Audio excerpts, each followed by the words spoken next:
I was doing an engineering course at the Sydney Tech, and I got fed up with studying, so I joined the Air Force, which I discovered later meant more study, and I wasn't able to give it away. I had to stay. I was booked in. Anyway, I joined the Air Force when I was 18 and went to Bradfield Park to do ITS, initial training, 3 months of that. Then went to Temora to do EFTS, which is Elementary Flying Training School. I think it was probably 6 months there. Then we went on to multi-engined aircraft, which was Anson's in Malala, South Australia. I got my wings down there in July 1944. No, July 43, I'm sorry. So when I joined the Air Force it was October 1942.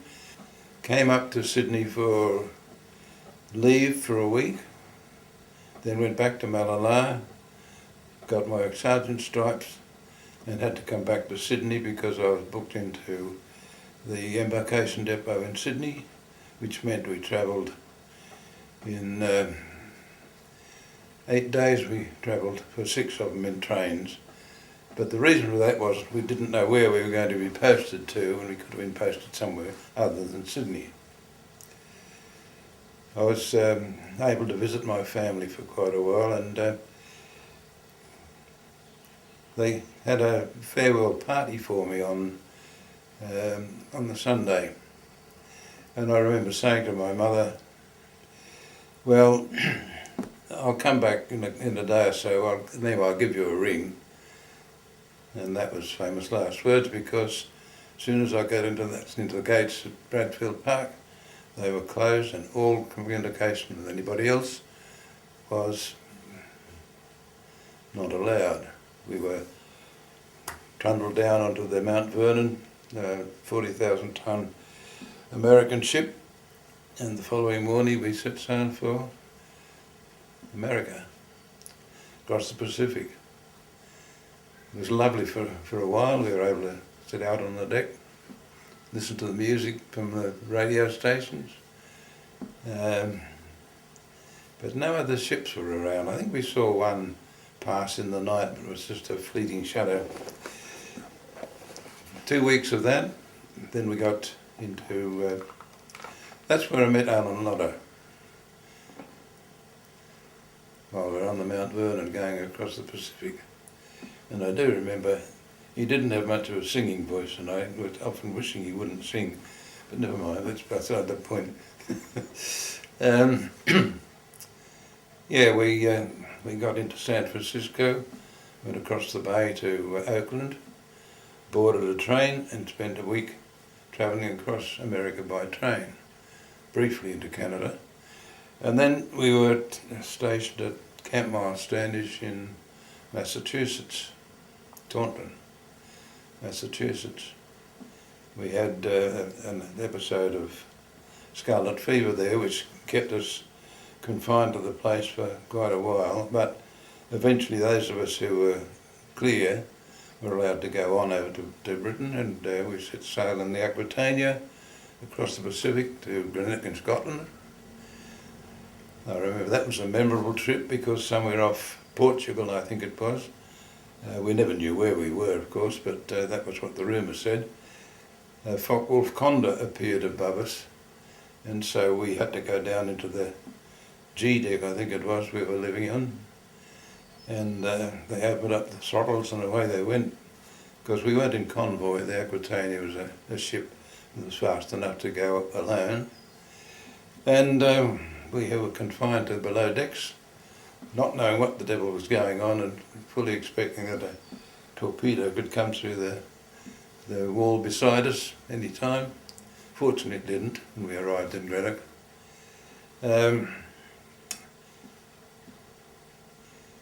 From there we went by train down to Brighton, where the holding unit was for RAAF. After that, we did a bit of flying in Windsor Great Park in Tiger Moths But being the middle of winter, open cockpit aircraft and rain and snow and all the rest about it wasn't very funny. So I think in 3 weeks I got 7 hours flying in. From there we went up to Hednesford to Cannock Chase in the Midlands. We stayed there for a few weeks, having fun in the snow. And eventually we got on to further training, which was in Oxford's down in the Cotswold Hills. And that was a delightful time because it was lovely summer, and Oxford is a delightful aeroplane to fly. And I can remember flying over in Wales, flying up the valleys, looking up at the farmers ploughing their fields above us, and it was just a good thing for an 18, 19-year-old to be doing. I'd recommend it to all young fellas, actually. Not only that, we got paid for it. Anyhow, we finished with our training there, and then went on to Wellington's at Moreton in the Mud. Moreton in the Marsh.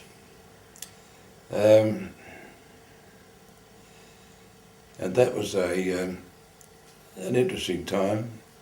The Wellingtons were a very funny aircraft to fly. They flapped their wings like a swan or something. If you looked out the window at the window, you saw the engines, but if you leaned forward, you could see the wings, and they'd flap up and down about 6 feet. So we didn't look too often out the window. Mind you, the engines flapped up and down as well, because the geodetic construction of the aircraft was very flexible. I remember walking down the back to the toilet.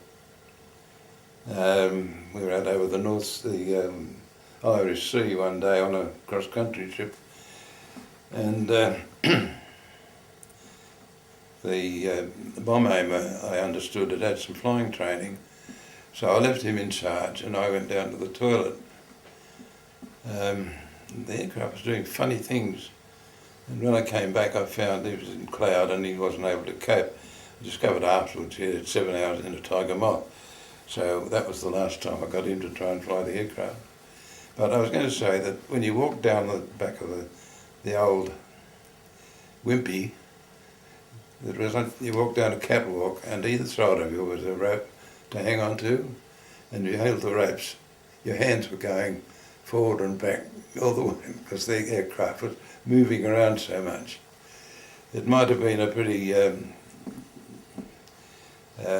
strong aircraft, but it was also very flexible, which is very strange to get used to. Anyway, we finished our flying on that. I forgot to say, of course, Moreton in the Marsh is where we acquired a crew. And it was Air Force tradition that you meet in a room with all the categories of their bomb aimers and navigators and gunners and so forth. And as per usual, I was a bit late turning up. So all the Australians, except one poor fellow, had been chosen by others. And this one fellow looked very sad. I think he was sitting on top of one of the cabinets.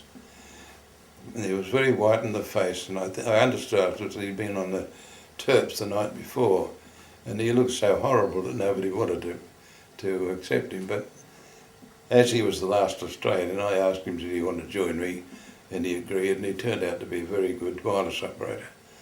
So, but the rest of the crew were all RAAF. I even had an RAAF navigator. But before we started flying, he had some tooth trouble, had to take time off, and we thought we were going to go on leave, but no, they found another navigator for us. It turned out that 2 of these navigators had been, somehow or other, got onto the station and had been undiscovered for 2 months. They'd been getting their pay and they'd been getting their food and all the rest of it, but not doing any work. So one of them was when they were discovered, it was just when I needed a navigator. So I got Ivan Campbell. Turns out Ivan was, I think, 18 course, and my course was 32, so he joined the Air Force quite a while before me, probably 12 months before. But he'd been so interested in doing extra courses to postpone the evil day when he had to do operations, that he was very well trained, and I'd caught up with him. Anyway, it turned out that he was well trained, he was a good navigator, but he was older than the rest of us, so we called him Grandpa. He was 32. I think at the time I was 19, and most of the crew were around that age, except for Ivan. So, anyway, we went from Morton in the Mud to a conversion, 4-engine conversion unit, 1663 I think it was, to learn to fly Halifaxes. And I can understand why Lancaster pilots have nothing good to say about Halifaxes, because we didn't care much for them either, because we were flying Heli 2s and Heli 5s which had Merlin engines. They had been on operations and they were past their use-by date, and they were underpowered anyway in the first place. So we didn't have much of an opinion of the Halifax, but when I finished the training there and went on to the squadron, we had Heli 3s with Hercules, Bristol Hercules engines, and they were so much better, so much more powerful, it was a delight to fly. Far better than the Lancaster. Whatever Lancaster men might say, Halifax was better, the Heli 3 was better than the Lancaster. And easier to get out of too if you were in trouble. A couple of incidents in the learning to fly the 4-engined aircraft. There were 2 episodes there I recall. One was when I was doing night flying, I was the only aircraft flying, and it started to get foggy, so with the flying control character and me, we decided it was not worth flying anymore, so we taxied back to our dispersal bay. But some character who designed this, the taxiway, had put an S-bend in it, and I missed the first turn, I think mostly because Ivan, my navigator, decided I needed an Aldous lamp so I could see where I was going. But of course the light simply shined back, reflected back off the fog and made it worse to see. So the first thing I knew was I saw a sign flashing past the window, bomb dump, no unauthorised persons are not permitted. So, having been well trained and, come from a family that always was trained to do what they're told and obey orders, I stopped, didn't I? I mean, part of the reason, of course, was that the aircraft was in thick mud and tangled up in barbed wire. But anyway, we had to get out of the thing. I called up flying control to tell them that we were in a mess. Q for Queen was in an unrecoverable state. Anyway, they sent a tractor out to pull me out of the bog. That didn't work. All they did was make it worse. They sent out 2, one after the other. They sent out big fuel tankers to pull it out. They didn't work either, so we decided to give it away for the night. And we didn't think anybody was going to steal it, so we left it there till the daylight. The other one was when we went out to do some training in evacuating the aircraft in case we had to ditch. And the NAFI wagon turned up. The NAFI wagon, I forgot what the letters stand for, but they serve tea and rock cakes. And rock cakes is the right name for them. Anyway, while we were sipping this tea, we heard this peculiar noise. There was a bang and then a scuffly, scrunching sort of noise going on. and we peered around behind this naffy wagon, and there was a poor old sad Halifax in the paddock next door. It's obvious that the pilot had, even though he'd swung on takeoff, he tried to get off anyway, and the bang we heard was two Merlin engines taking lumps out of the walls and removing the roof of one of the farm outbuildings, and it landed in the dust, and the characters jumped out here, there and everywhere. There had been Land Army girls working there the day before, but they'd been wise and worked somewhere else this particular day. Anyway, those were two little incidents. There were lots of accidents like that happened during our training, but those are two that I remember particularly. Anyway, I was posted to 462 Squadron, which had been reformed after operating in the desert, and I believe ran out of aircraft or crews or something, so they disbanded it, and it was reformed in England, especially to go to a 100 group, special duties group. And the nucleus of it was formed by members of the 466 Squadron, which was already established on Driffield Aerodrome. And my crew was one of the first new ones. The word had it that 462 was not a good squadron to join because they were losing people right, left and centre, which I found was true, but I mean that happens in any squadron. I mean there can be periods when there's a lot of losses and other periods when there's not. But this actually continued till, this loss rate continued until Christmas. We didn't get up enough crews until Christmas 1944, and we moved then from Driffield down to Fulsham in Norfolk between Christmas and New Year. I do remember that we weren't supposed to take anything more of it than a bit of hand luggage with us, but I know the aircraft finished up being loaded up with a few ground staff and motorbikes and push bikes and all sorts of things. But we arrived down at Fulsham, and I heard afterwards from one of the Australians who was in 192 Squadron already at Fulsham that we'd come down there and spoiled his war. He reckoned he'd be having a good war until we turned up, and we messed it up for him. Anyway, 192 was an RAAF squadron, and there weren't very many Australians on it. But the character I'm talking about was one I happened to meet going through training. In fact, he'd come over on Mount Vernon and Aquitania with me. We started the first, after getting used to flying the Halley 3s, we did a few cross-country trips and things like that to get used to it. And then we had to do an experience trip with another crew, the second pilot,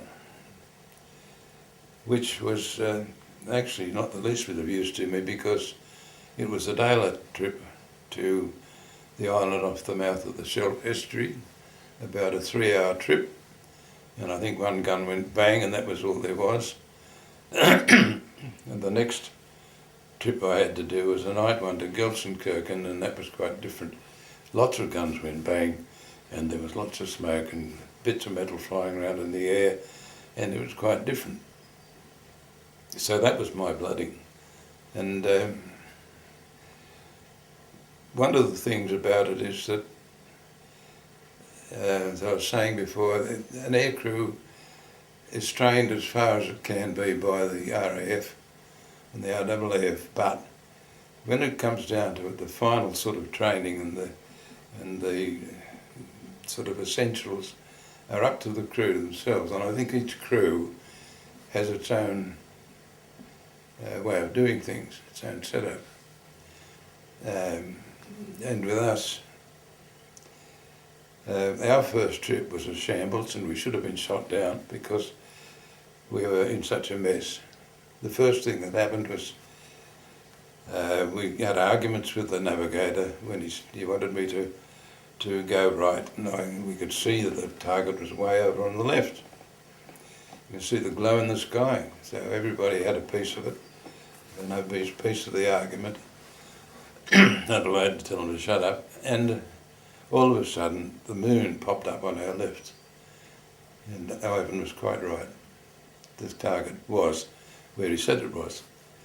The second thing that happened was that we went through the target area with all this flak burst and so on, and we were just coming out of it in the time when it was most dangerous. I found a voice right at my elbow said, "Cup of tea, Scott?" Cup of coffee, I mean.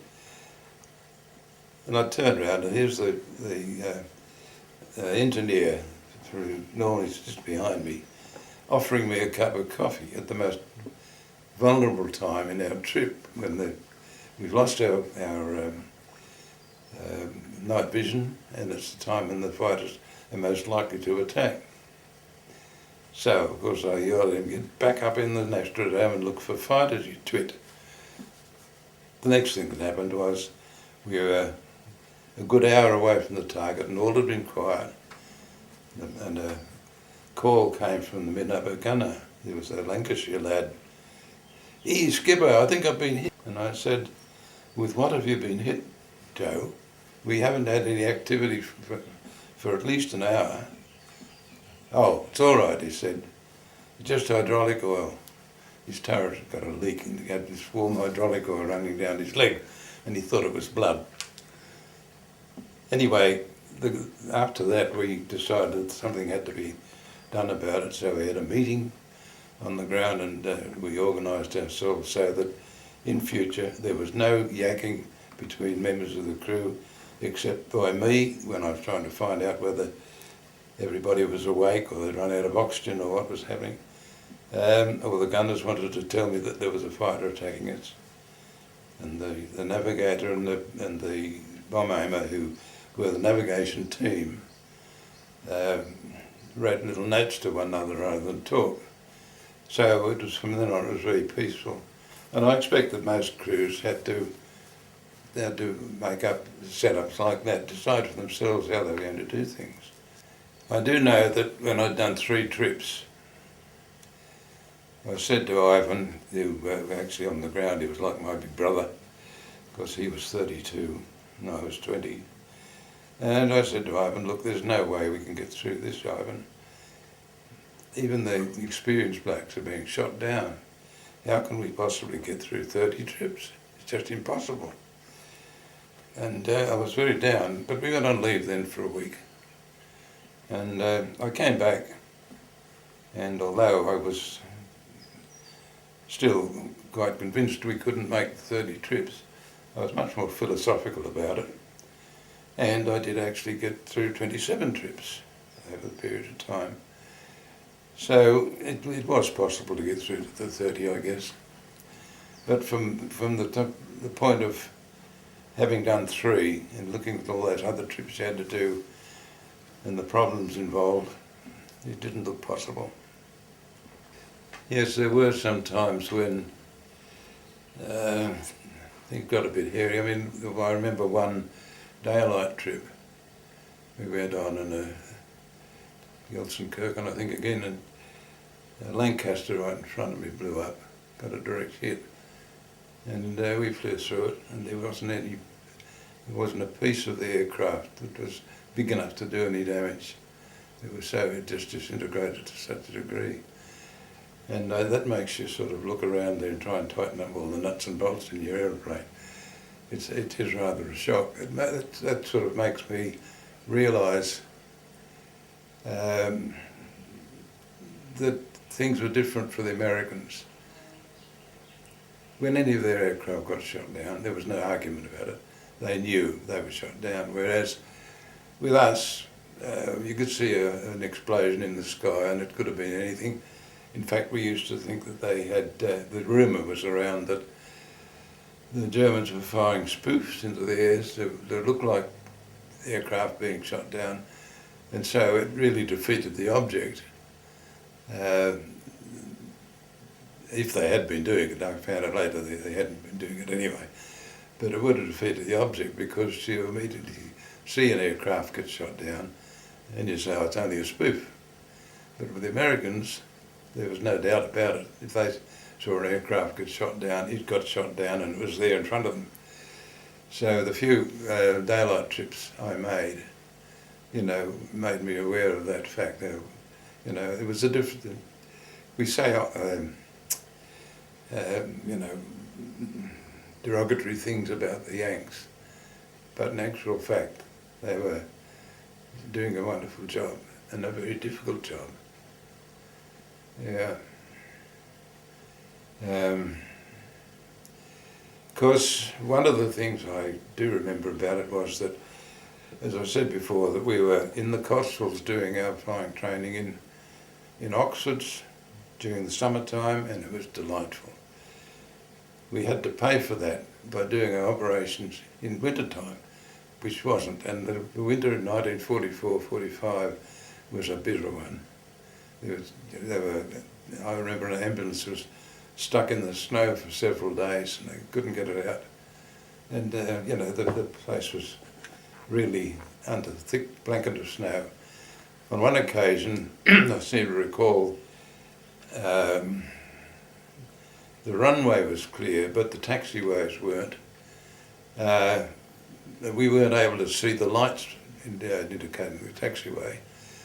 So as we were going out, we had people, any available body who wasn't doing anything useful, had to stand at one of the light points to indicate them for us, which I think would have been a pretty rotten sort of job. I was glad I was on that trip because, as you can imagine, as each aircraft goes past you, you get blasted with snow. And also it was a bit dangerous too, because the aircraft happened to wander off the taxiway, it could run into you or chop you up with a propeller or something. But anyway, and when we came back after on that trip, we didn't go back to our dispersal, so all the aircraft were parked on one of the other runways. We landed on one runway and went and veered off into the other, and we couldn't get to our dispersal points. Yeah. So there were quite a lot of nights like that, and because we were in a 100 group, often we had to go out. The bomber streams came from Gloucester, from Yorkshire and Lincolnshire, and if they came from Yorkshire, that was quite a bit north of Norfolk.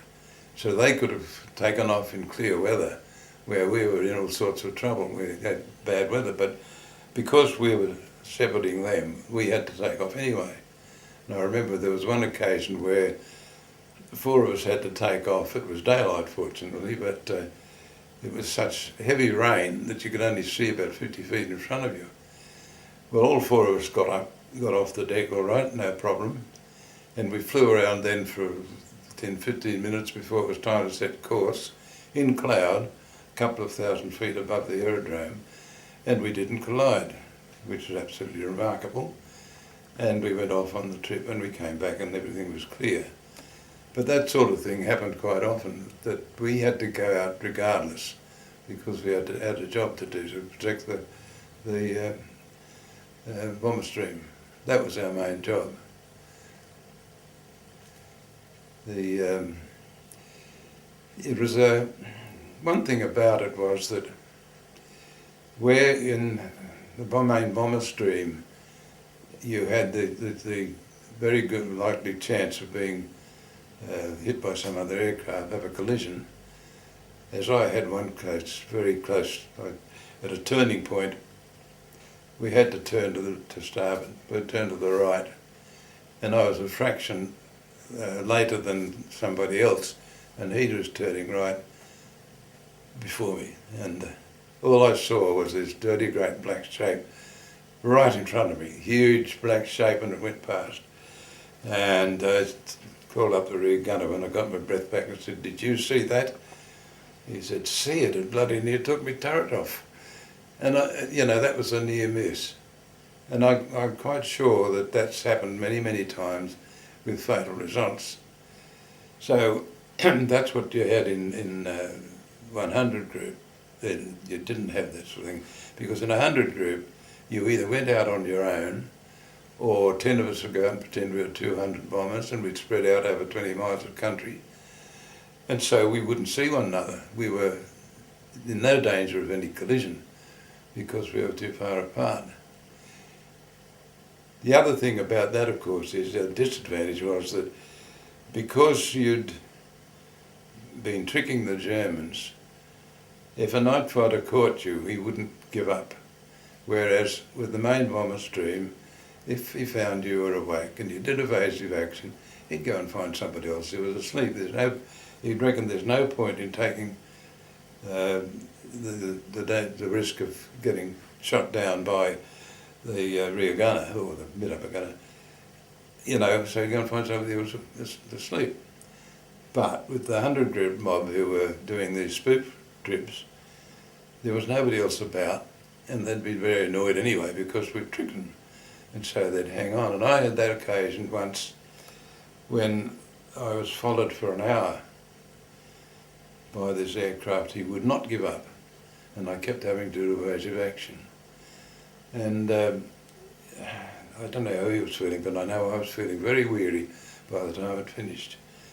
It was middle of winter, it was bitterly cold, and I think we managed to crawl up to 24,000 feet, but I was sweating simply because of the effort of doing evasive action. Yeah, it's a very violent manoeuvre, and after the war, I understand that one of their main fighter aces was asked whether our evasive action was effective, and he said yes, it was very effective, and he cited an occasion where he had attacked a bomber for an hour and couldn't get his shot in, and I obviously believe that was me. So, it was, there were things for and against the being in a 100 group. I know the comment was made that if all the spoof force were lost, it would still be worthwhile because the main bomber stream would have been protected, which I think is very nice unless you're one of the spoof crew. I mean, yeah, we didn't like that thought, but anyway. We did lose 4 out of 10 one night, and 3 of them were flight lieutenants, so I found myself promoted to flight lieutenant because we only had 4 and we lost 3 of them. So apart from anything else, the pay was better. Yes, my crew was an Australian crew because the bomber, the pilot, navigator and wireless operator were Australians. So it was considered to be an Australian crew, but the other 4 members of the crew were English. That was, the navigator was Ivan Campbell from Western Australia. The wireless operator was Mick O'Donnell from Melbourne, and me from Sydney. Bomb aimer was Doug Wadey. He was a nice young lad. I remember he had his 20th birthday on one of the trips, and he was very angry with the Germans for making him make a trip on his 20th birthday. He said a few words about that, but I won't repeat what he said. Anyway, he was the assistant navigator too, of course, and he also was the one who assisted me in takeoff. I believe it was the engineer with the Lancasters, but it was the bomb aimer with us who just assisted me, held the throttles open and so on, and reassured me that the wheels had come up or gone down or whatever they're supposed to be doing. Engineer was from Camden Town, fair in the middle of London, and his position was right behind me, so that when I called him up and I got no answer, I could use my gauntlets and just swing him around there and cloud him in the ear. And he'd come up and say, "You want me to get?" He'd taken his communication plug out because he wanted to do his log. Why he couldn't do it with the plug-in, I don't know, because I was saying before, it was a very quiet crew. Anyway, he always pulled his plug out before he did his log. Anyway, that's where Ted was. He was from Camptown. Mid-upper gunner was from a Lancashire lad, as I mentioned before. And Gene Webber was the rear gunner. He had been a merchant navy, been in the merchant navy and got fed up with being shot at and decided to join the Air Force as a gunner, and he'd be able to shoot at something else. The only thing he ever shot at really was a seagull, and it sort of disintegrated. That was on one of our air sea firing trips. He happened to shoot a seagull. He never fired the guns in anger any other time. We were very careful. Anyway, that was the crew, and they got on very well. I think in most cases, crews, whatever they were composed of, they managed to become a very close-knit crew. Occasionally, crews would split up. I remember there was one of the 462 Squadron crews who had a very young pilot, and the rest of the crew were older. And that crew broke up. They had to reform into other crews, but it was very rare, mostly. And I think part of that too would have been the Air Force training, because you were trained right from the beginning for the position you're going to be in and what your relationship was going to be with the rest of the crew. I think pilots' training, was longer than anybody else's, for the simple reason that you had to learn something of everybody else's duties. We did a lot of navigation, for instance, dry swims as we used to call them, which was, doing your navigation on the ground sort of thing, as well as doing it in the air. There was one occasion, come to think of, when we were on a trip in an Anson down in South Australia, and I was navigator, and I think the staff pilot was flying it, and we used to work in pairs. Trapper Stevens was my partner. We used to, one would be navigator and the other one would be pilot, and then we'd swap duties for the next trip we did. But in this particular case, it was a low-flying exercise, and the staff pilot was flying the aircraft. And there happened to be a bump, and it seems we reduced the height of our mast in the Spencer's Gulf or somewhere by 3 feet. I remember they had a court-martial over that, and I remember when I was asked what we hit, and I said it was a tree. And I thought it was the comment was, I thought it was a mast. Well, yes, it was a mast, but it had been a tree, just an old tree stuck on a ship. That didn't go down terribly well, but anyway. But, didn't damage the aircraft very much. I think it just put a bit of a dent in the engine cowling. As far as the crew was concerned, they were a good bunch of blokes. They were from all different sort of walks of life, different sorts of people, but they got on very well. We used to often go out on pub crawls. We all had push bikes, and with us we decided that we would have a certain brew each time we went out. Most of the brews we had were quite all right until we decided we'd only have cider one night, and that was disastrous. I remember falling off my bike into a ditch full of stinging needles, and I didn't feel a thing. The other thing about that, of course, was that lots of the air crews had motor cars. They could pick up motor cars quite cheap, but when they ran out of fuel, they'd just leave them and walk home. we were forever having police turning up on the aerodrome wanting to know who owned such and such a car. Nobody ever did, of course, because I don't think they ever registered them or anything. They just drove them around. I remember there was one little Austin 7.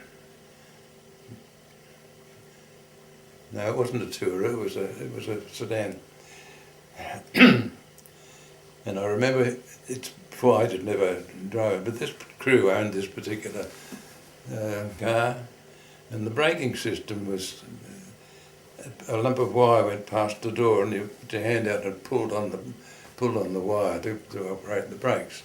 I don't know why that was the case, but the whole crew used to fit in this little Austin 7, and there was always a big argument about who was going to sit on the outside, because the wheels always rubbed onto the wheel arch and heated it up, so the one who was sitting there got cooked on the side. So big arguments as to who would have that position.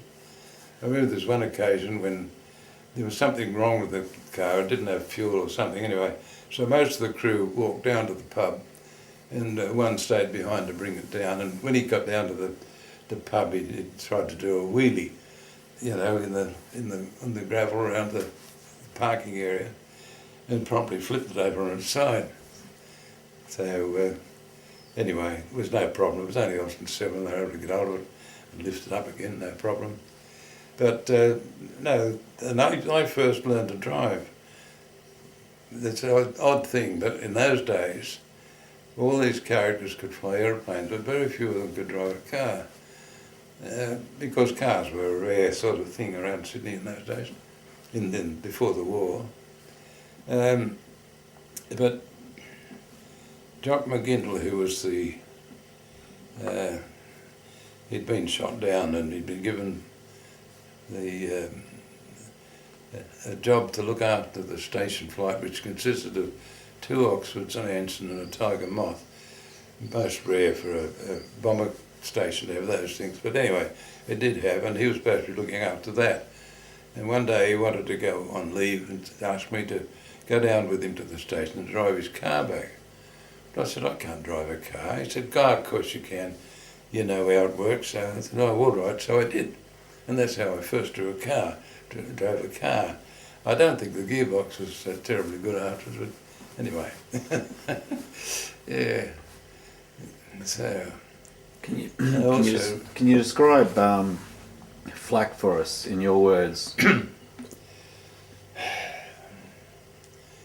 Well, when you're approaching it, it looks like an impenetrable mass of explosions.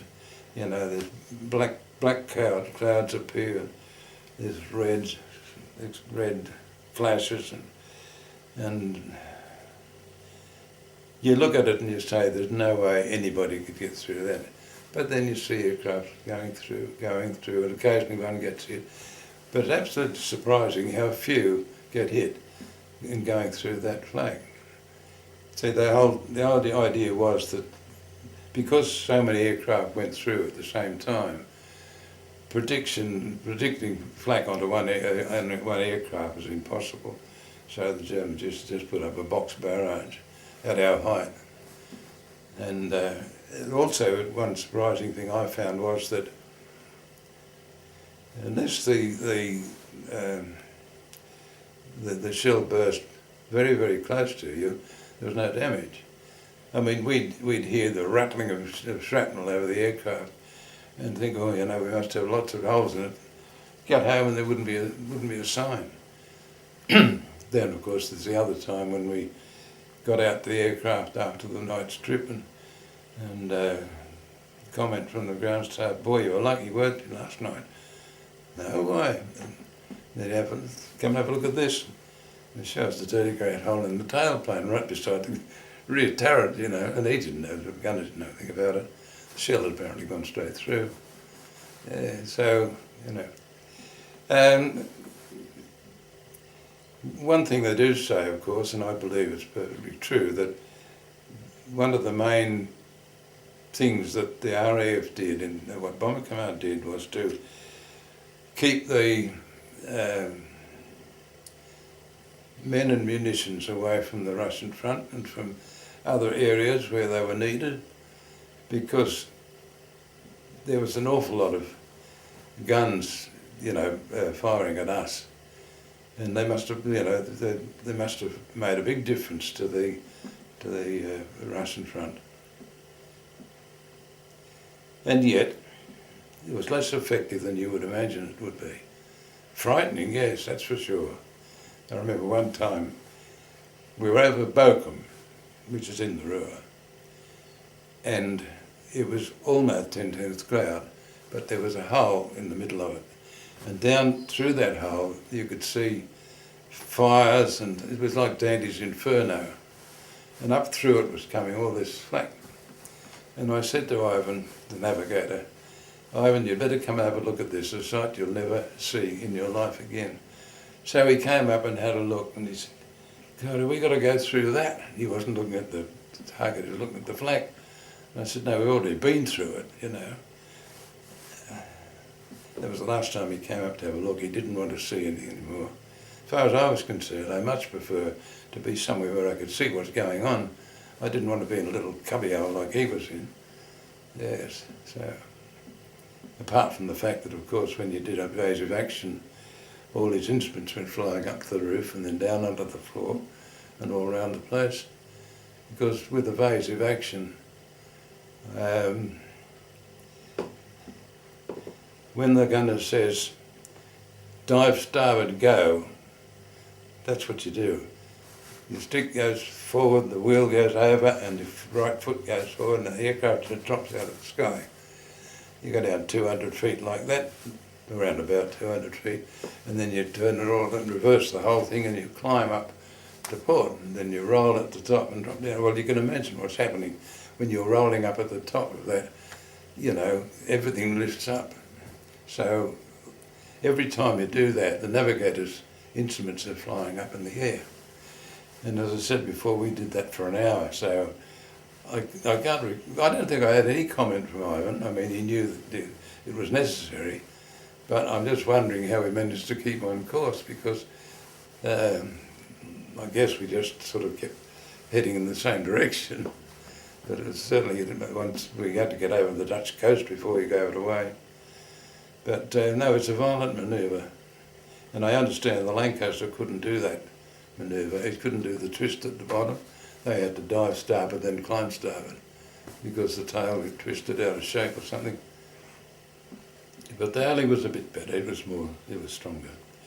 Another advantage of the Halifax was that when it pranged, it often broke into several pieces, because it was made like that. It was made in different factories, and they were just bolted together. And I have a picture somewhere of an aircraft that had run off the runway into a bomb crater, and it's taken up the shape of the bomb crater. It's rounded like that, broken into 3 bits. And there's one that somebody said, it was very convenient, because when it broke up, all you had to do was walk out through the gap. So, crews appreciated that. Mind you, the one I was talking about before that they had in the paddock next door, it remained in one piece, so they had to come out through the escape hatches and so on. Funny thing about escape hatches, we had 2 in the roof. Well, there's one above the pilot, but there were 2 others down the aircraft. And there's one of them used to always suddenly come open and drop on Mick, the wireless operator's head as he walked past. Now, I don't know who organised that, but whether it's accidental, but for some reason it always seemed to happen to Mick. I had one occasion, though, after the war we took boffins and various people across to Germany, and also went on what we call real tours, taking the ground staff and various other people across to see the damage. And coming back from one of those trips, I brought some people back because they had travel warrant. The normal thing after the war was that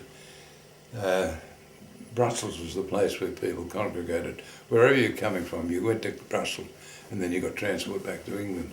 But as we were coming back with an empty aircraft, and these people had their travel warrants, there was no problem in bringing them back. But I had a high army officer sitting beside me in the jump seat, and we were out over the North Sea coming back from Denmark or something, and all of a sudden the escape hatch above my head flew open.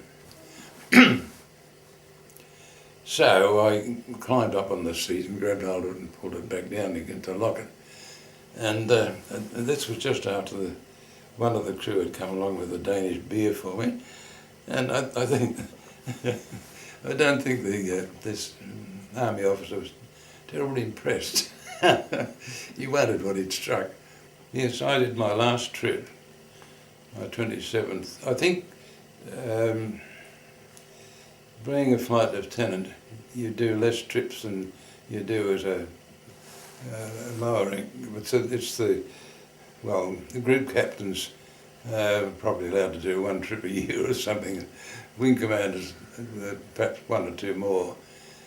But even the flight lieutenant, because they don't want to keep promoting people, is supposed to be a bit restricted. So if I hadn't been promoted, I might have got through 30 trips. In actual fact, I only did 27. And my last trip was a daylight one, and I was very mortified actually to, knowing it was going to be what I thought was a good trip, to a daylight one out over the North Sea, beautiful sunny day, Anzac Day 1945, and then during our briefing, the group captain, the station commander, came up and said to me, do you mind if I come with you? Well, you don't say no to your station commander, but he was going to muck it up for me anyway. As I was saying before,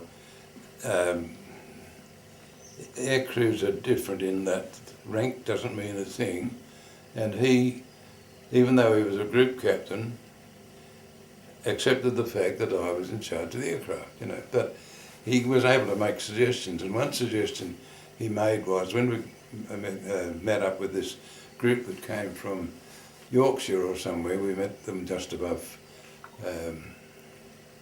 the Wash somewhere, above Norfolk, and there were 200 odd of them, Canadians, and I sat up remote from them up to the left and up above. And after we'd been flying there for 10 minutes or so, he said, why are you up here? Why don't you get down amongst them? So I said, yeah, righto, sir. So we went down there. And 10 minutes or so of flying there, and the two in front of me collided. So I went back where I had been before. And not a peep out of the group captain. He could see why I went, why I was flying where I was. And I believe there were 3 collisions on that particular operation. And out of the middle of the North Sea, there wasn't much hope for them. I remember that with that particular one, there were 3 parachutes got out of it, but they wouldn't have had a dinghy, and they're miles away from land, so I don't think they would have been saved. Yes, it spoiled the day, really. Yeah. And then, of course, when I came back, we were in the circuit area of the aerodrome, and the group captain from his seat down the back said, that's a downhill runway, make sure you land before the top of the hill. So what did I do? Naturally you say, who's flying this aircraft, you or me, So I landed on the top of the hill, and there wasn't any wind to speak of. So we trundled right off the end of the runway, didn't we? With the group captain on board, and that was not a good thing to do. The only good thing about it was that because we had the group captain with us, we got transport straight away. In normal circumstances, if you run off the end of the runway, you get left there to stew in your own juice for a while. But it was a bit silly to be using that runway, because I thought afterwards I could have said to flying control, there were only 2 of us flying that day, and the other one was on some other trip. And so he wasn't around. I was the only aircraft there. I could quite easily have said to flying control, I don't want that runway, I want to use the main runway and I'll do a crosswind landing, because there wasn't much wind. And that would have saved all that bother. However, that's the way it turned out. I had occasion a couple of times otherwise to annoy the group captain. One is when I was taking some friends up in an Oxford, and I ran out of one engine halfway when I was just taking off, and I managed to get round the aerodrome and come back into land, but the port wheel hadn't come down, so I made a two-wheel landing, starboard wheel and the tail wheel, and I thought it was a brilliant landing actually, but of course bits of prop flew everywhere when the wing had to come down and scraped along the ground, and the group captain came up just as Doc McGinley, who, as I said before, was in charge of that particular flight. He came up, jumping up and down, saying, "Thank goodness you know, now I can probably get it fixed," because apparently there was something else wrong with the aircraft and he hadn't been able to get it fixed. But now he said they'll get on with it. What he didn't realise was the group captain was on the other side of the aircraft and heard him. So I got a red endorsement for that, for failing to see that the port wheel was properly locked in the down position. So, yeah. Max, what was VE Day like? Yeah, well, that's another thing, VE Day. I got into a bit of a mess because my navigator wasn't there, was he? As I said, he was my big brother when we were on the ground. And I remember that well, they had a big bonfire to start off with, and they had all sorts of target indicators and old aircraft tyres and all sorts of things in it. It was about 30 feet high, because they had a mobile crane there to build it up, didn't they? It was in a muddy field, but of course the next morning the field wasn't muddy anymore, it was nice and dry.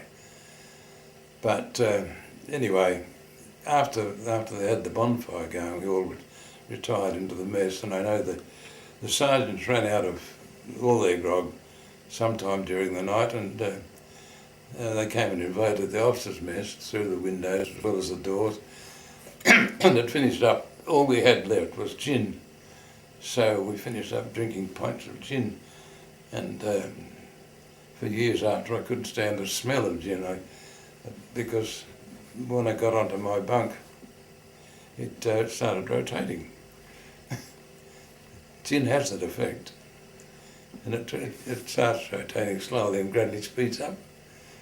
So anyway, that's because the feeling when the war's finished, you've got a job you've been trained to do, and all of a sudden it's finished, and you think, where do I go from here? It's one of the big changes in your life that you go through. There are several, I reckon. One is when you, well, first of all, join the Air Force, you're separated then from your family, which has been pretty close. And then the finish of the war, and I think marriage is another one when you take on the responsibility of a wife, but it's not quite the same. None of those things are quite the same as when the war finishes and you've got your job finished. What do I do now?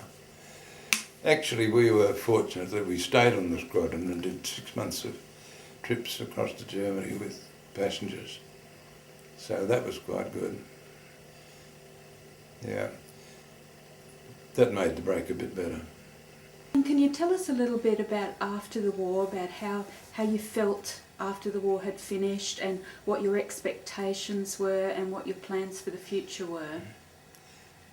Well, your immediate thought is that you've been highly trained for years and you've got this one object in mind, and all of a sudden your usefulness is gone. There's no further job for you, it's just suddenly finished. And I don't think it's like any other job, because in normal circumstances, if you lose your job, there are other jobs of a similar nature. But in this case, there's obviously not going to be another job like this, and the danger's gone. You're just left which is why I suppose we went a bit berserk after, you know, on the night of VE night. Yeah, but as to what you do afterwards, you know that you've got to. Well, I had to go back to school. Really, so I left school when I was 14 because family needed my pitiful income. That was the case in those years, you know, at the end of the Depression. So I was going to tech at night, which is why, as I said in the early part of this talk, that I wanted to get away from study.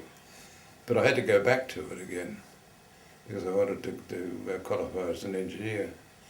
One thing that had changed was, though, that I was going to be a mechanical engineer and I changed it to civil. So I don't know why that was, but I didn't feel like doing the mechanical engineering afterwards. But that's also why, although I had proposed to my wife and been accepted, we deferred it. We deferred marriage. In fact, she didn't want to tell her parents at the time because I certainly knew that I had to come back and sort myself out, get a job, and things might not be the same when I returned. Lots of people, I think, married, you know, while they were away, and sometimes that turned out to be disastrous. But we had enough sense, I suppose, to defer it. It did work out all right, but those are things that, particularly in my case, had I been older and had been established in some kind of a job, well, I did have a job, but you know what I mean. If I had finished my engineering course and had a job as an engineer, I would then anticipate going back to that job. But as it was, I hadn't finished my education, so I had to go back and do it under CRTS. That's Commonwealth Reconstruction Training Scheme, which was a very valuable thing. Another thing about this, which is not an answer to your question, but another thing about my engagement to Kay was that when we made the contract, we had no idea how it was going to work out because it was an expensive, long trip back to Australia. Fortunately, the government was prepared to assist, and she came out as the last, well, she and a friend were the two last fiancés to come out, and we had to be married within a month for it to get paid. Otherwise, but she did cost me a certain amount of money. I've still got the receipt somewhere, because she had to come, because there were so many migrants on the ship. She came first class, and I had to pay the difference. So, yeah, but no, it's a very difficult time, and I think though that the Air Force did what they could to make it easier by giving us work to do, like going over to Germany. And I think it was worthwhile too, because if you know how the ground crews worked on those aircraft, as I said, we flew in the middle of winter. The ground crews had to service the aircraft, very often out of dispersal, bitterly cold weather, you know, and they're up 20 feet in the air. And not only that, if there'd been snowing, they had to get up and sweep the snow off the wings, you know. So I think in consideration of them, it was good that they could go over and see what the damage was done, to accept that they deserved a trip. And what was it like? Well, it was a shock to us. Cologne, not a house with a roof on it. Absolutely wrecked, and most of the Ruhr townships were like that. One interesting thing, though, I should mention is that flying over there, I saw the tail unit, that's the tail plane and the two fins and rudders, sitting in the middle of a paddock. And it was a 466 aircraft because it had the horizontal stripes on it, yellow stripes. No sign of the aircraft anywhere, but the tail was sitting in the middle of this paddock. Another thing too was, there were gliders all over the place too. You know, they were in all sorts of positions, and there was a DC-3, a Dakota, stuck in the middle of a house. How it got there, I don't know. It had just sort of flopped there, taken the place of the roof. It's a small house, and there were the wings sticking out over the two side walls, the nose out in front, and the tail out over the back, right on top of this little country cottage in the middle of the paddock. Yes, there were all sorts of things like that you saw. I mean, yeah. Because when they were landing the gliders, they just put them down wherever they could, and some of them weren't very brilliant landings. I'm talking about in the invasion, you know, when they were after they got over the Rhine and so on. Yeah, talk about a mess. I often wonder too, when you think about how you've seen the Memphis Belle. I think, well, give you an idea of how much ammunition the Americans were firing off all the time. And so were the Germans too, of course. So how much lead from those, where does it all go to? It all must have come down to the ground somewhere. It must be a great carpet of lead in some areas from all the bullets that people fired, you know. Of course, 1 in 10,000 would do any damage to anybody, but all this lead flying around. Incredible. I know when you're wandering around London, in an air raid, there weren't too many air raids after I got over there, but there were some. And I remember coming out of a film because it was so noisy, and wishing I hadn't come out because of the danger of the shrapnel from the yak guns. You could hear it tinkling all over the street, you know, and that could do damage. What are your memories of the ground crew? We don't hear much about what the ground crew did. Any memories of the ground crew that you could share? No, I was just saying what they had to do in bitterly cold conditions out on the dispersal bays. They were very, very devoted.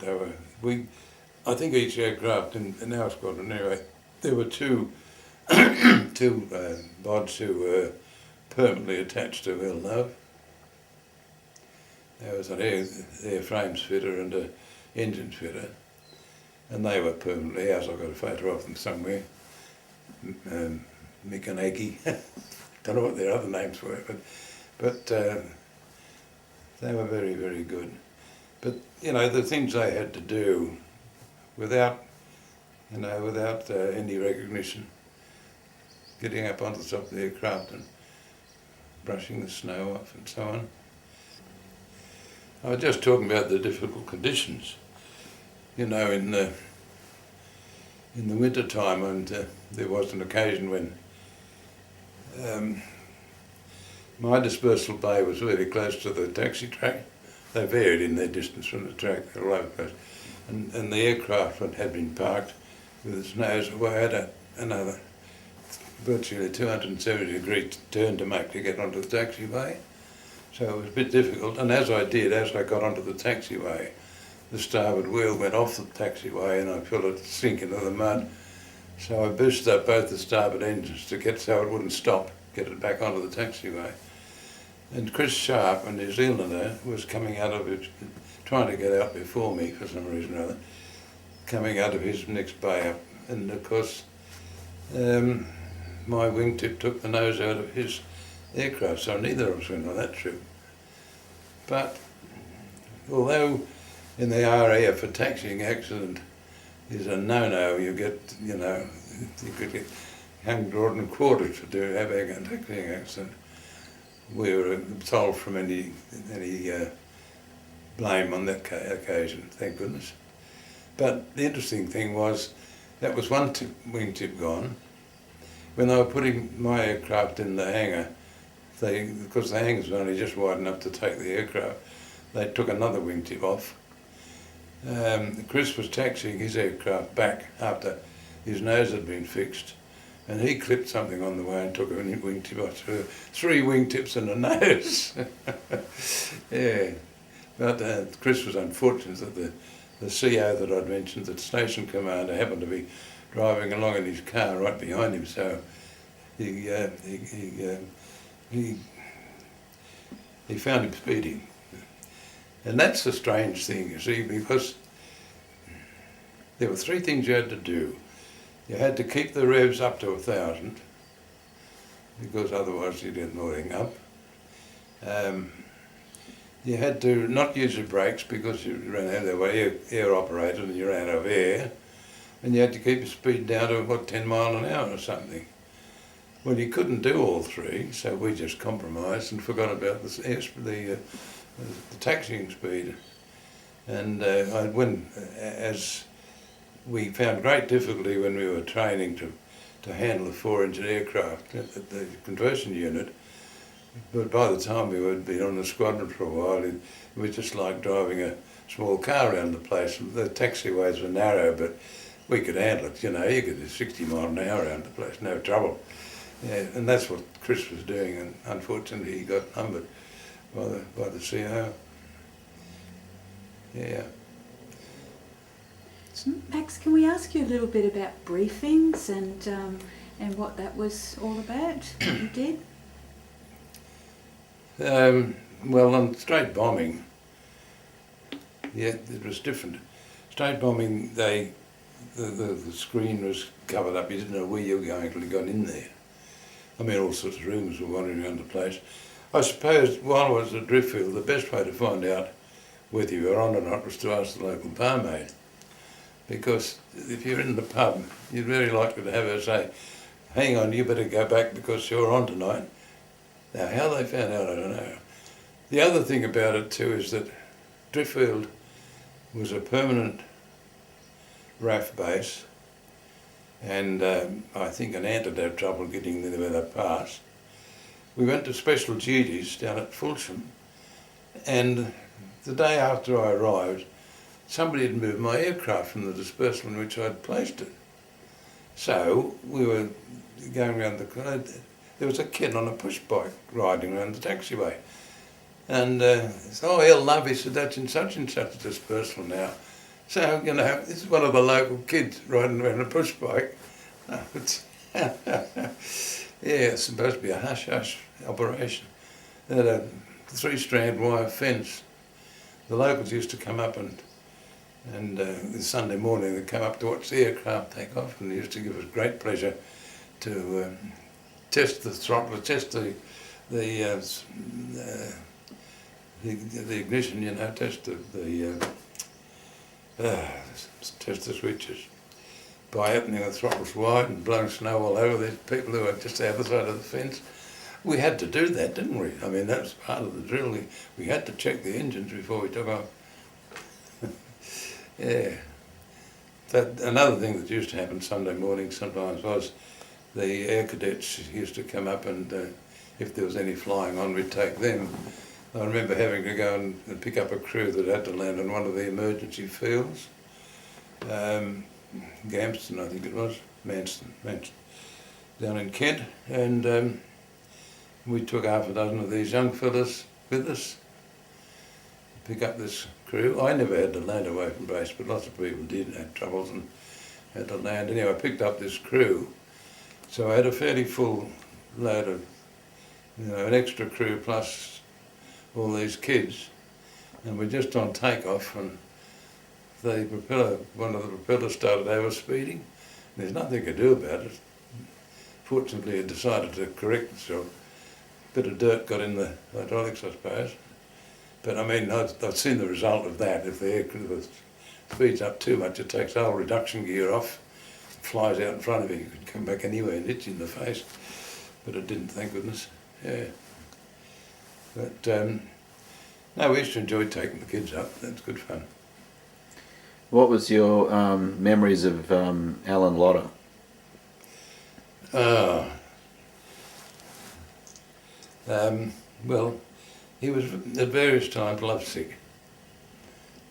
The first time I met Alan was travelling across the Pacific in the Mount Vernon, and he was moaning forever across there about this girl that he knew in Bundaberg. She was so wonderful, you know. I got fed up with it. Anyway, then we got and stayed in Camp Miles Standish in Taunton, Massachusetts for a while, and we were going across the Atlantic in the Aquitania, and he'd moaning on about this girl he'd found in Taunton. And I said to him, "No, what about the girl in Bundaberg?" "Oh yes, she's nice, but not like this one anyway." And then, of course, he went to England and he got married. So he stayed there too long, I reckon. Yeah. Do you remember the crew? His crew? No, Yeah. No, you see, you know, most of the pilots, at some stage in the game, I'd come across them. You do that in training, because by the time you join the squadron, all the other blokes you've been training with are joining squadrons too, round about the same time.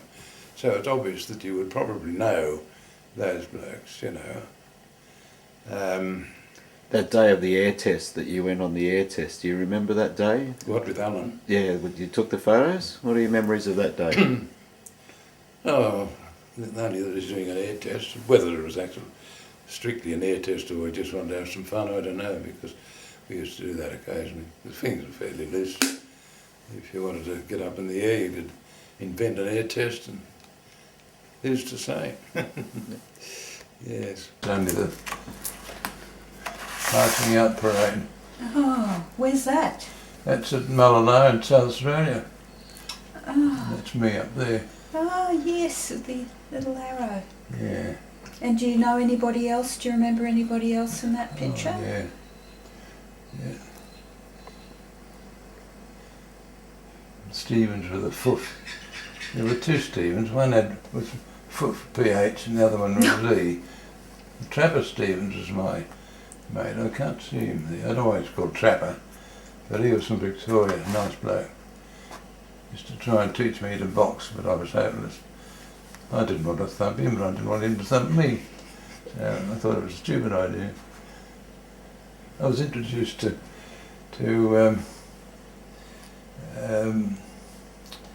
Australian rules football down there, and what I can remember of it was standing at one end of the field while the action went on down the other end and wishing to goodness they'd hurry up and finish so we could get out of the cold into the warmth of the navvy or something. Anyway, yeah. And there's a navigation officer here who used to go out when you were going on leave, haircut. And if you look at him, his hair was way down his collar. So, you know, you felt like saying, pull your head in sport and go and get your hair cut. But you couldn't do that because he was a flight lieutenant.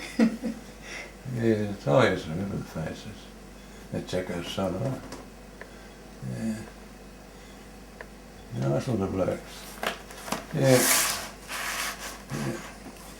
That's Jacko Sullivan's aeroplane.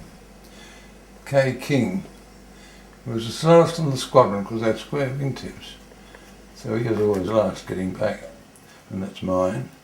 L Love, which I lent to a man, a bloke, in the other flight. We put on a party for our ground crew, and because in 100 group you only used a few aircraft, the chances of wanting a whole squadron.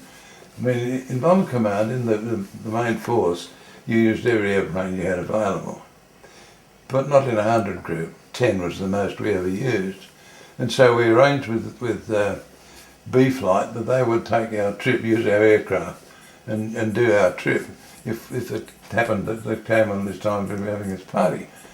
And it did happen. So Frank James took my aeroplane and didn't come back with it. He came back eventually and apologised, but I think he lost some of his crew in the process.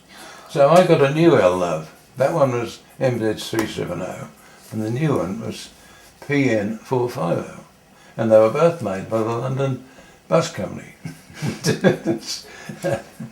It was supposed, I've read reports on it, you know, since then, and they were the ones who were the scruffiest makers of all.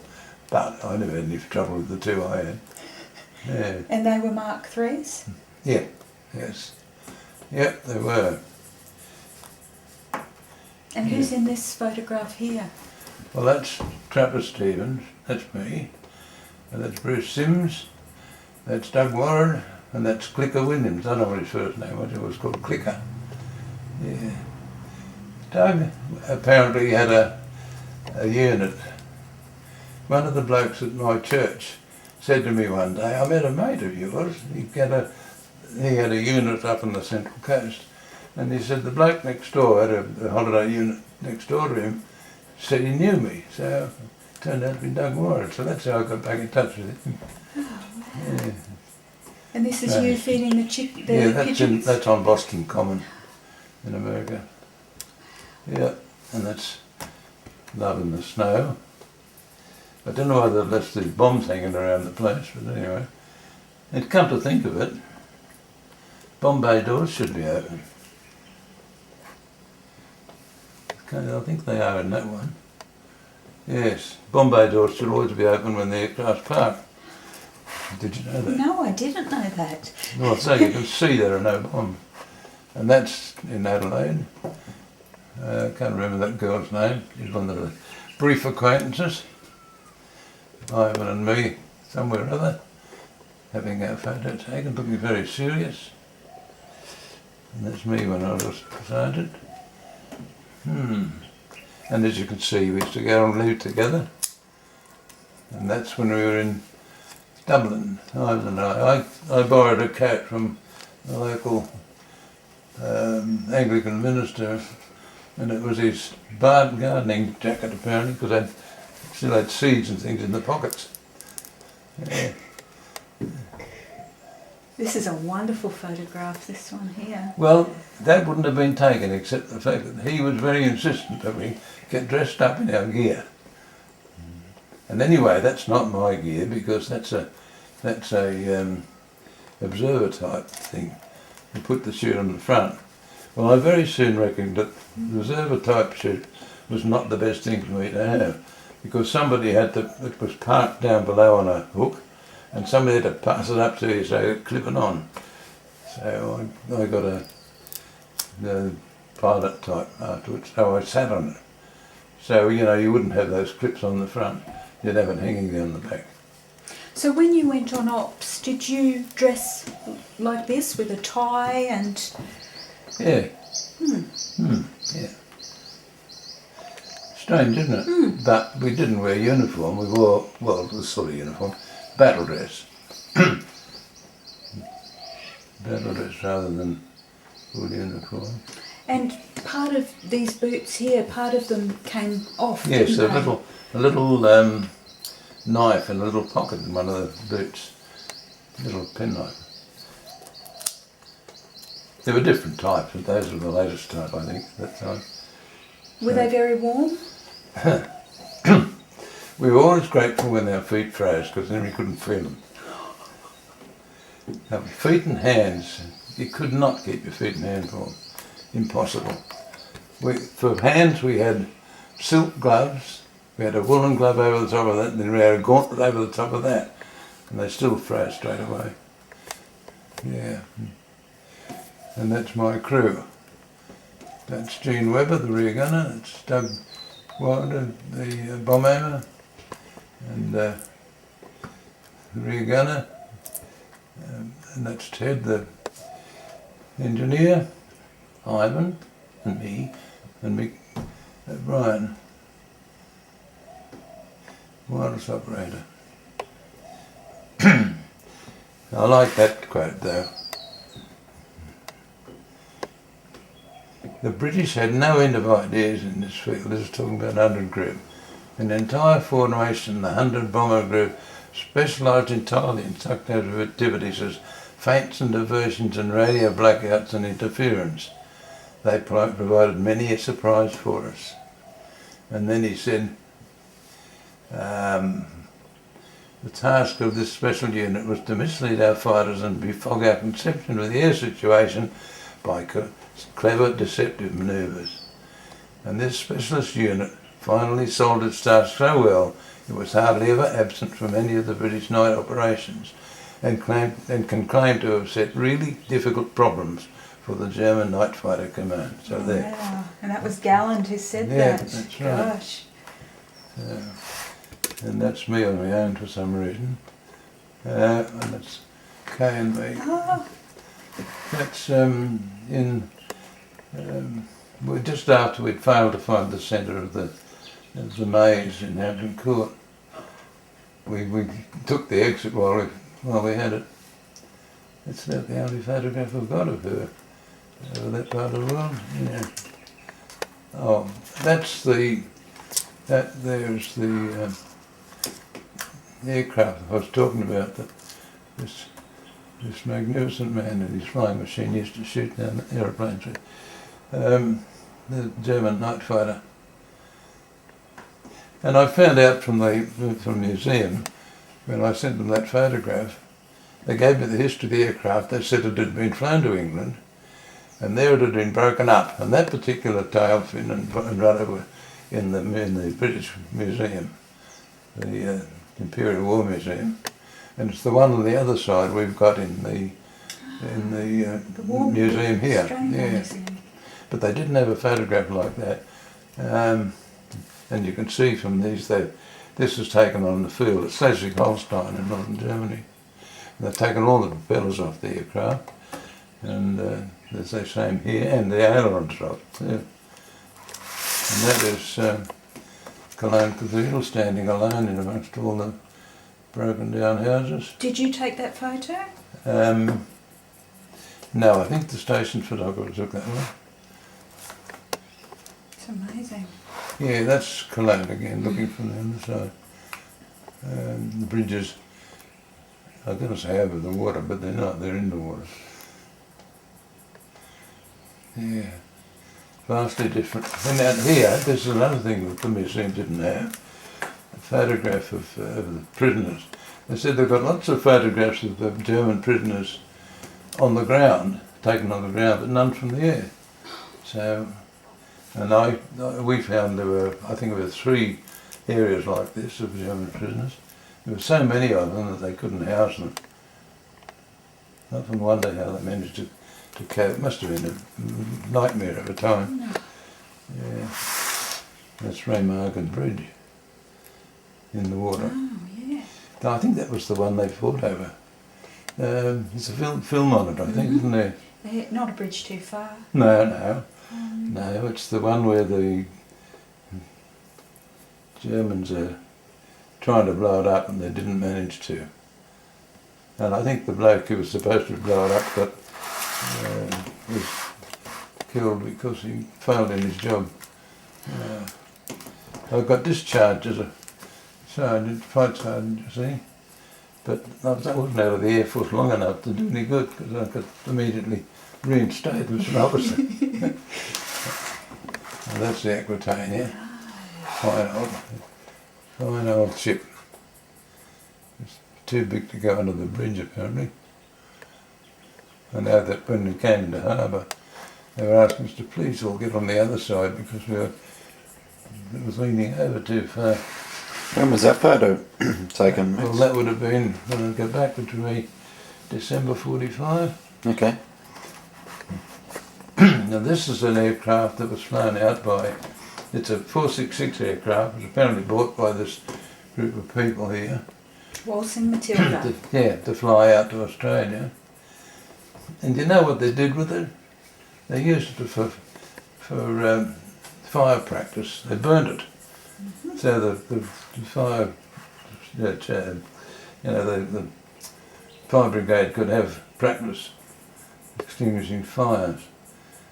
And there's still a tiny part of it in Bull Creek Museum in Western Australia.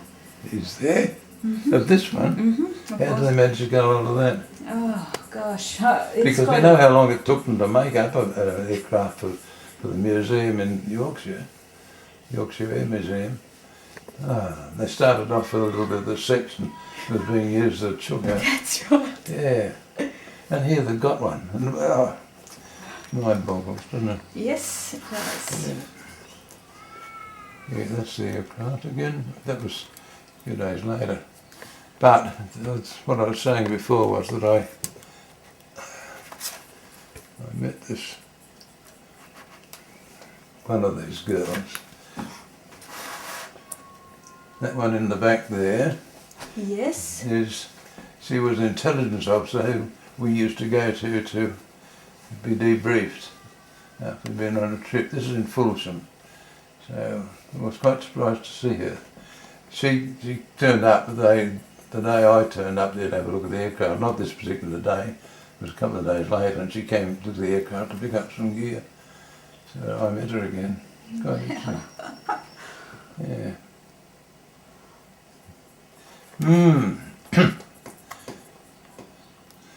That's Jean Weber, many years later. And actually the flight control tower was used to store hay or something. You were at 462 for 6 months after the end of the Yes. war. What happened to the aircraft in that time? Did they still utilise all of them, or were some of them broken up? No, well, I'm not sure that we had to take a lot of them over to St Athens in Wales. I don't know exactly when that started, but I think obviously we lost part of our crews, the English, as many of the English as we could. 3 of my crew went because they could be replaced by Australians. I think the idea was that they could, we could then come out to Australia in the Pacific War. But then the atomic bomb was dropped, so that sort of put the lid on that. So I think maybe up till that time, which was in August, wasn't it? August 45, I think they dropped the bomb. Well, the war finished in August anyway. So I think we might have kept up a full complement until then. But after that, we had to take the aircraft over to St Athens. And I know that the last time I went to St Athens, there was one runway, and that was all. The rest of the airfield, including the other 2 runways, were completely covered by aircraft. You were lucky to have room to get in on the runways. They kept the runway clear so you could land it. But all those aeroplanes then were taken out to sea and dumped. Yeah. And now we're looking for old aeroplanes to put in our museums. Of course. Yeah. And we were actually, the War Memorial was offered the Halifax, and it knocked it back. I didn't realise that. Oh, somebody else told me that, yeah, recently, yeah. Yes. Yeah, that's Alan Lotter's aeroplane. The day we went off on a so-called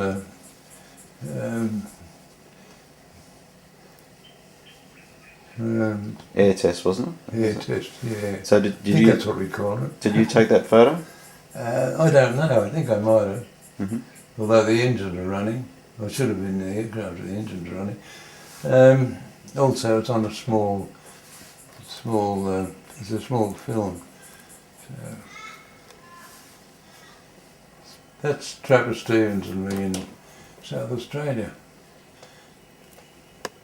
Yeah, and that shows what it's like.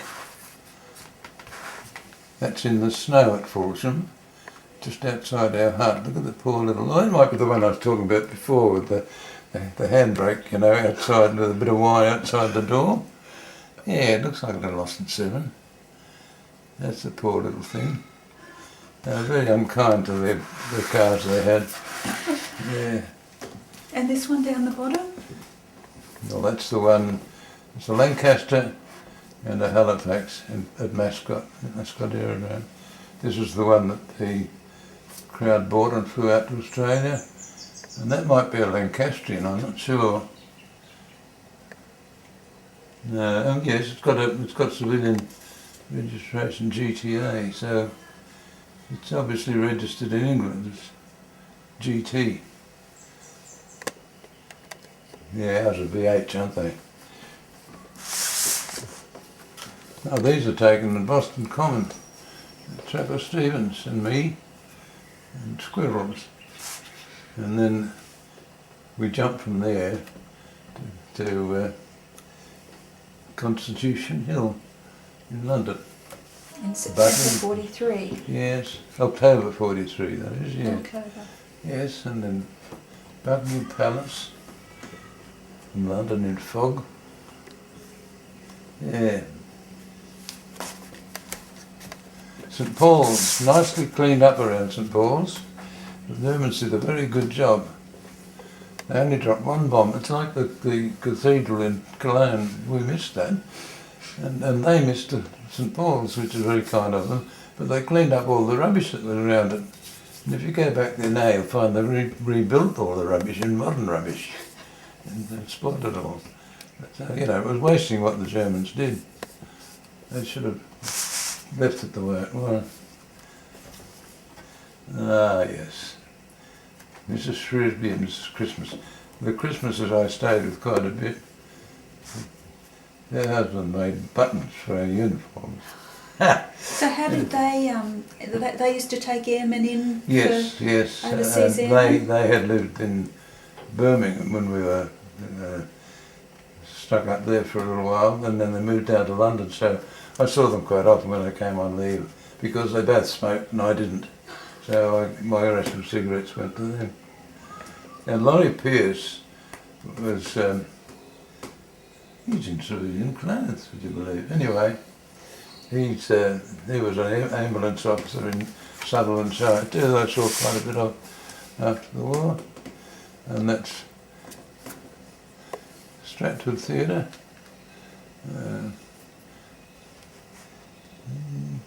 Coventry. Coventry was a mess, centre of it. Yeah, and this is I used to often go into Kew Gardens because in all sorts of different seasons of the year. It's a very quiet, nice place to wander about. You say there are two ginks? Oh, ginks, yeah, well, Is it? that's just a peculiar sort of term we use in those days. Who knows why? Yes, and Kew Gardens you see again, it's been a lot of time there. Mrs. Moll was down in Devon. She was nice too. All those blokes stayed with her, and I had to stay at some other place.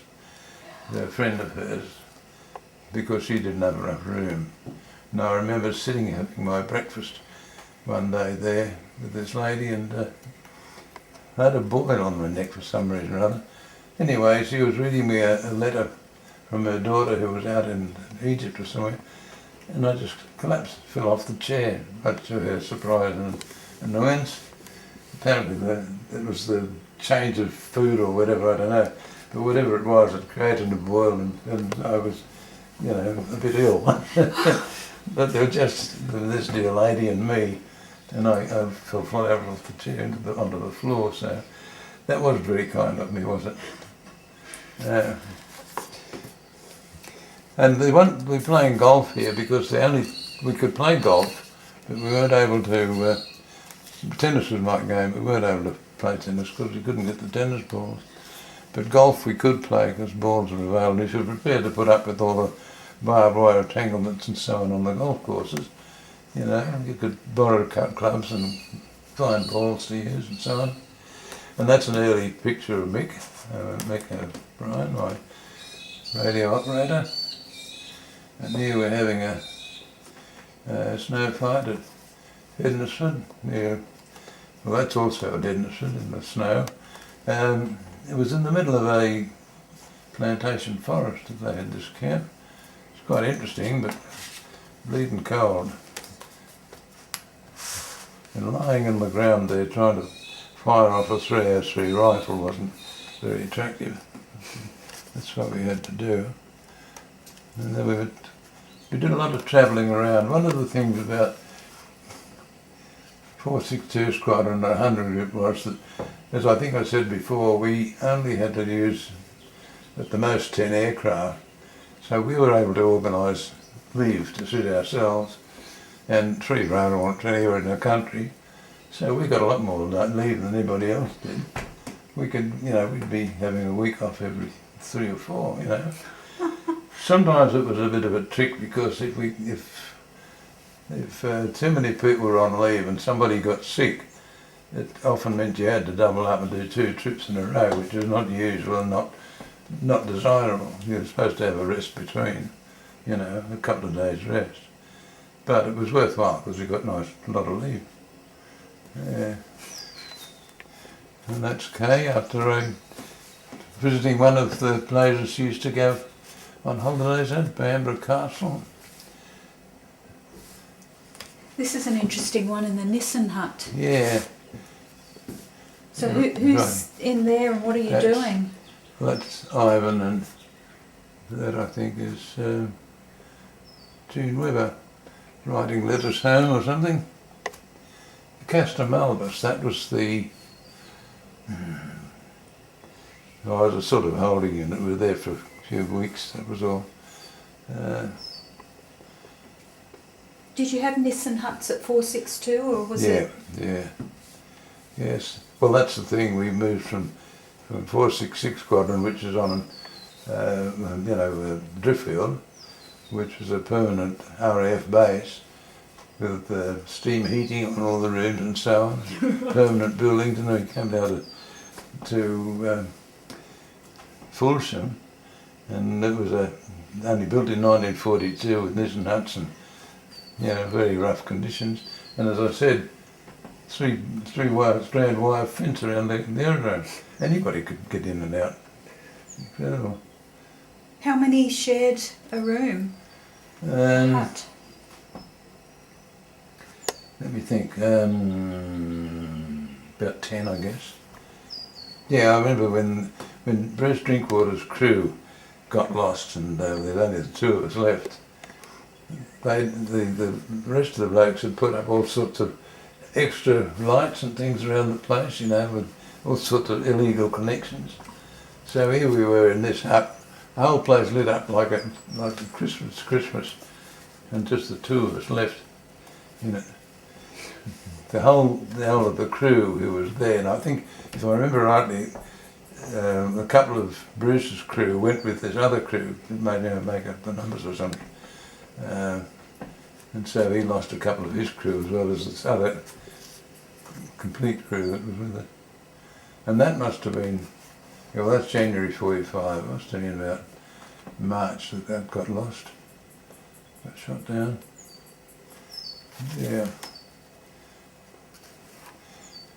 We see we got around the place quite a bit because they shot in Cornwall with Ivan, Cornwall again, and here we are at Corbridge, Northumberland, we're up the northern part, and my wife's house was somewhere over there. Yeah. And those are pictures, as you know, of various views out of the mid-upper turret and the dicky seat in Charlie Alan Lodder's aeroplane. And that's when we were swimming in Loch Lomond. And this is part of the shenanigans we had on VE Day, 8th of May.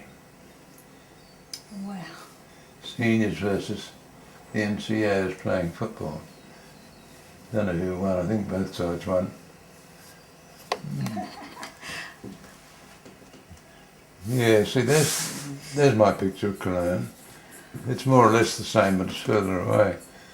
I mean, it looks further away, but the other one obviously was taken by the station photographer. But these are ones I took out of the window of the aeroplane. Incredible. Düsseldorf, Essen. Yeah, it's funny, you know, my son often goes over there now, and they say, I'm ringing you from Hamburg, Dad. Oh yeah, I remember Hamburg. You know, Mannheim. Yes, I remember Mannheim too. That's where I was wandering around the place. I was supposed to meet some character. Somebody was supposed to come and he was learning to do target marking or something. Anyway, so I went over there and I was supposed to be doing something or other. And I think we got right. We were supposed to we had a couple of bombs. We were supposed to drop them on Gobel's country home just north of Mannheim. Anyway, I was hanging around there for about half an hour or so and nobody turned up, so I decided that, you know, I've had enough of this, so I go home. I opened the bomb bay doors to drop the bombs, and there was an almighty bang underneath it. And apparently some lone gunner down below had a bead on me and let fly. And the shell had landed right under the aircraft. Didn't do any damage, but boy, did it ever make a noise, because the bomb bay doors were open and it echoed. So down went the nose and open went the throttles and off we went. We weren't going around there anymore. I never found out what happened about the bloke who was supposed to ski there. But the same thing happened another time when we were supposed to be cooperating with the Yanks who were trying to learn how to mark the target or something. And they were supposed to mark a target. We were supposed to come in from the sea into Dortmund and then go down the Dortmund-Ems Canal and then home. And they were supposed to mark the target just as we arrived at home. Well, we were miles away from the place and we could see the target indicators going down. So they'd alerted everybody to what was happening before we even got anywhere near it, which would have been a bit annoying. Yeah, got their wires crossed somehow. But the one thing about that was that the trip was only 3 hours 40 minutes because we were flying around a particular system which had the wind behind us all the way, which was interesting. That photo there, I think on the other side of it. They did odd things like that. You know, like bombing Gobel's country house. We thought that was a good idea. Is that one there, Max? And if you can bring that up close and I'll have a look at that one. Ah yes, that's just, well, me and the crew sitting on the wing of the heli bag. And I've got H2S here because somewhere or other somebody said we didn't use H2S because we didn't want the Germans to find out about it. But we always had H2S.